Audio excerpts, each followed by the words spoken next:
క్రీస్తునందు మనము దేవుని వాక్యాన్ని ధ్యానం చేసుకుందాం. వాక్య ధ్యానమే మనకు ఎంతో ఆశీర్వాదము, మన ఆత్మీయ జీవితానికి ఎంతో బలము, శక్తి అయి ఉన్నది. కాబట్టి అనేకులు అబద్ధ ప్రవక్తలు లోకంలోనికి బయలువెళ్ళి ఉన్నారు. అబద్ధ ప్రవక్తలు లోకంలోకి బయలువెళ్ళి ఉన్నారు. అబద్ధ పాస్టర్లు లోకంలోకి బయలువెళ్ళి ఉన్నారు. అబద్ధ సేవకులు లోకంలోకి బయలు వెళ్ళి ఉన్నారు. అంటే ఈ లోకంలో భారతదేశంలోనైనా, ఆంధ్ర రాష్ట్రంలోనైనా, ప్రపంచ దేశంలోనైనా, అమెరికాలోనైనా సరే అబద్ధ సేవకులు ఉన్నారు, అబద్ధ ప్రవక్తలు ఉన్నారు, అబద్ధ బోధకులు ఉన్నారు అని లేఖనాలు మనకి సెలవిస్తూ ఉన్నాయి.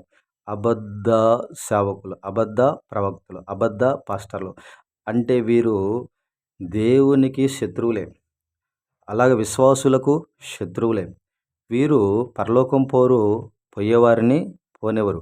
వారినే అబద్ధ సేవకులు, అబద్ధ బోధకులు అంటారు. కాబట్టి వాళ్ళు లోకంలో బయలువెళ్ళి ఉన్నారు, లోకంలో ఉన్నారు. మనం జాగ్రత్తగా అబద్ధ సేవకుడి దగ్గరికి వెళ్ళకూడదు. అబద్ధ సేవకుడితో సావాసం చేయకూడదు. అబద్ధ సేవకుడితో సావాసం చేయకూడదు. అబద్ధ సేవకుడితో మనము ప్రార్థన చేయించుకోకూడదు. అబద్ధ సేవకుడికి మనము దేవుని దశమ భాగము కానుకను కూడా ఇవ్వకూడదు. ఎందుకంటే వారు అబద్ధ సేవకులు. అంటే వారు చీకటి అయి ఉండి కూడా వెలుగు వేషం వేసుకుని ఉన్నవారు. సాతాను కూడా వెలుగుదూత వేషం వేసుకొని ఈ లోకంలో సంచరిస్తుంది. వారునే ఈ సాతాను వాడుకుంటుంది. కాబట్టి ఈ అబద్ధ సేవకులను, అబద్ధ ప్రవక్తలను సాతాను వెలుగుదూత వేషంలో వాడుకుంటుంది. కాబట్టి వారికి మనము దశమ భాగము కానుక కూడా ఇవ్వకూడదు. కనుక మనము జాగ్రత్తగా ఉండాలి. ప్రతి ఆత్మను నమ్మకూడదు. ఎందుకంటే ఏ ఆత్మ సంబంధమైందో, ఏ ఆత్మ శరీర సంబంధమైందో మనము తెలుసుకోవాలి. అప్పుడు దాకా నమ్మటానికి వీలు లేదు. ఆత్మ సంబంధమైన ఆత్మను మనము నమ్మాలి. ఆత్మ సంబంధమైన వ్యక్తినే నమ్మాలి. శరీర సంబంధమైన వ్యక్తిని నమ్మకూడదు. అలాగే భ్రమపరచు ఆత్మ సంబంధి వ్యక్తిని నమ్మకూడదు. అందుకని ఆత్మ సంబంధమైన వాళ్ళు ఎవరో తెలుసుకొని, దేవుని సంబంధమైన వాళ్ళు ఎవరో, అపవాది సంబంధులు ఎవరో తెలుసుకొని మనము ఆ దేవుని సంబంధులను మాత్రమే నమ్మాలి. ఎందుకంటే యేసుక్రీస్తు శరీరధారి వచ్చినని ఈ ఆత్మ ఒప్పుకొనునో అది దేవుని సంబంధమైంది. ఏ ఆత్మ అయితే దేవుణ్ణి ఒప్పుకొనదో క్రీస్తుని అంగీకరించదో, అలాగే క్రీస్తు వాక్యాన్ని అంటే దీని అర్థము ఎవరైతే వాక్యాన్ని అంగీకరించరో, ఎవరైతే వాక్యాన్ని అవలంబించరో, ఎవరైతే వాక్యానుసారముగా నడవరో, ఎవరైతే వాక్యానికి అనుకూలంగా నడవరో వాళ్ళే అబద్ధ సేవకులు, వారే అబద్ధ బోధకులు, వారే ఆ ప్రకృతి సంబంధమైన విశ్వాసులు, శరీర సంబంధమైన విశ్వాసులు. వారిని మనము నమ్మకూడదు. ఎందుకంటే ఈ లోకంలో ఎంతోమంది బైబిల్ చేతపట్టుకుంటారు, మందిరాలు కట్టుకుంటారు. వాళ్ళ మధ్యలోని మందిరాలు ఉంటాయి. ఇది మా మందిరం అంటారు. అయితే వాళ్ళు బైబిల్ చేతిలో ఉండదు. ఇంట్లో అందరికి మనిషికి ఒక బైబిల్ ఉంటుంది. కానీ వాళ్ళు వాక్యాన్ని పాటించరు. బైబిల్ చేతిలో ఉంది కానీ ఆ బైబిల్ ఏం చెప్తుందో దాన్ని పాటించరు. వాళ్ళు ఎవరంటే క్రీస్తు విరోధులే. వారే వెలుగుదూత వేషం వేసుకొని ఆ ప్రకృతి సంబంధులు, శరీర సంబంధులుగా ఉన్నవారు. అటు వారిని నమ్మకూడదు. మనము ఏదైనా ఒక దేవుని వాక్యం చెప్తే వాళ్ళంటారు, ఇది మా పెద్దల పారంపర్య ఆచారం అండి, ఇది పెద్దల నుండి వస్తుంది, మా పెద్దలు ఎప్పుడో పెట్టారు, మరి మేము ఎలా దాన్ని ఇప్పుడు మానుకోమంటాం అంటారు. అంటే దేవుని వాక్యము కంటే పెద్దలు చెప్పిన మాట ముఖ్యమా?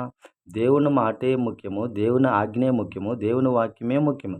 కాబట్టి దేవుని వాక్యాన్ని పక్కన పెట్టి, దేవుని మాటను పక్కన పెట్టి, దేవుని శక్తిని పక్కన పెట్టి, మనుషులు పెద్దలు చెప్పిన ఒక మాటను ఆచార్యముగా పాటిస్తున్న వీళ్ళు శరీర సంబంధులు కారా? అవును, శరీర సంబంధులే. కాబట్టి వారిని నమ్మకూడదు. దేవుని బిడ్డలారా, చిన్నపిల్లలారా, మీరు దేవుని సంబంధులు, మీలో ఉన్నవాడు లోకంలో ఉన్నవాని కంటే గొప్పవాడు. ఆత్మ సంబంధులారా, మీలో ఉన్నవాడు యేసు ప్రభు గొప్పవాడు. అంటే ఆత్మ సంబంధులతో చెప్తున్నా, ఆత్మ సంబంధులారా, మీలో ఉన్నవాడు గొప్పవాడు, లోకంలో ఉన్నవాని కంటే గొప్పవాడు ఆయన యేసుక్రీస్తు. అంటే ఈ చీకటి సంబంధులైన మనుషుల్లో ఉన్న అపవాది వాడు గొప్పవాడు కాదు.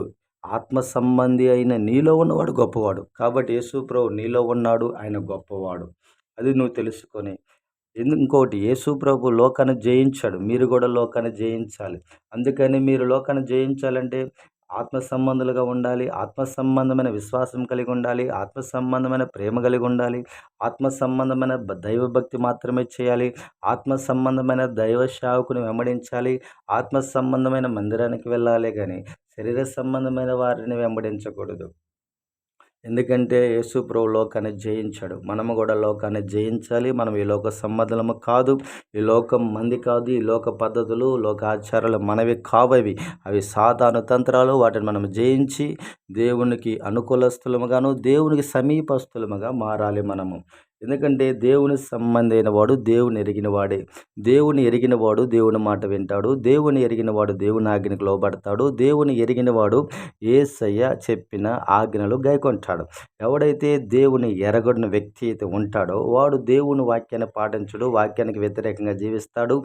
వాక్యానికి శత్రువుగా మారతాడు. వాక్యాన్ని అతను ప్రేమించడు. అతడు దేవుని ఎరిగిన వాడు కాదు. వాడు అపవాది బిడ్డే. అపవాదిని ఎరిగిన వాడే. సాతాన తంత్రాలకు లోబడిన వాడే. కాబట్టి మనము అపవాదిని ఎదిరించే వారముగాను, సాతాన శక్తులను నా కాళ్ళ కింద స్థితిగా త్రొక్కే వారమై ఉండాలి.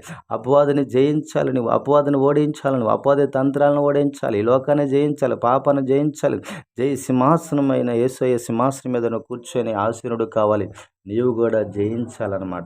అప్పుడే నీకు కిరీటము దొరుకుతుంది. జయించిన వానికి రాజుకి కిరీటము దొరికినట్టు యేసు ప్రభు దగ్గర నీకు కూడా మహిమా కిరీటము, వాడబారని కిరీటము దొరుకుతుంది.